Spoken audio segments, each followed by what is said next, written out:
বিশ্বনবী পাগলের মতো একবার হাউজে কাউসারে যাবেন, একবার সিরাতে যাবেন, একবার পুলসিরাতের দিকে, একবার হাউজে কাউসারের দিকে পাগলের মতো দৌড়াতে থাকবেন। তার কোনো গুনাহগার উম্মত যাতে জাহান্নামে ঢুকে না যায়, সেদিন কেউ সুপারিশ করতে পারবে না বিশ্বনবী ছাড়া। এজন্য 5 নম্বর আল্লাহ বললেন, মান যাল্লাযী ইয়াশফাউ ইনদাহু ইল্লা বিইযনিহি। কার সাহস আছে, কার এত বড় বুকের পাটা কিয়ামতের কঠিন দিন আল্লাহর সামনে দাঁড়িয়ে সুপারিশ করবে? কারো ক্ষমতা নেই, কারো ক্ষমতা নাই।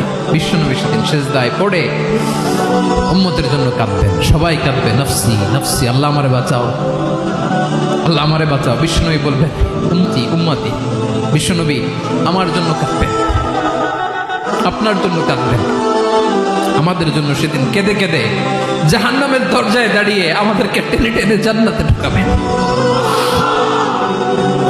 এজন্য এই বিশ্বনবীর ভালোবাসা যেন আমাদের হৃদয়ে ভরপুর থাকে। আমার ভাইয়েরা, প্রতি শুক্রবার বিশ্বনবীর উপরে বেশি বেশি যেন আমরা দুরূদ পড়ি। আমরা যখন বিশ্বনবীর সালাম দেই, দুরূদ পড়ি,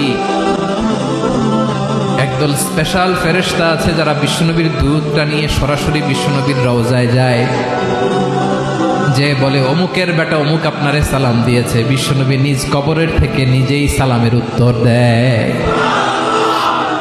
বিশ্বনবীর ভালোবাসা যেন আমাদের হৃদয়ে থাকে, বিশ্বনবীর সুন্নাহ দিয়ে যেন আমাদের জীবনটাকে সাজাই, পারা যাবে ইনশাআল্লাহ। বিশ্বনবীর ভালোবাসা ছাড়া কেউ জান্নাতে ঢুকতে পারবে? বিশ্বনবীর পক্ষে আমরা বলবো, বিশ্বনবীর পক্ষে আমরা লিখবো, বিশ্বনবীর জন্য আমরা আমাদের কলিজার রক্ত বিলিয়ে দিব, ঠিক কিনা বলেন?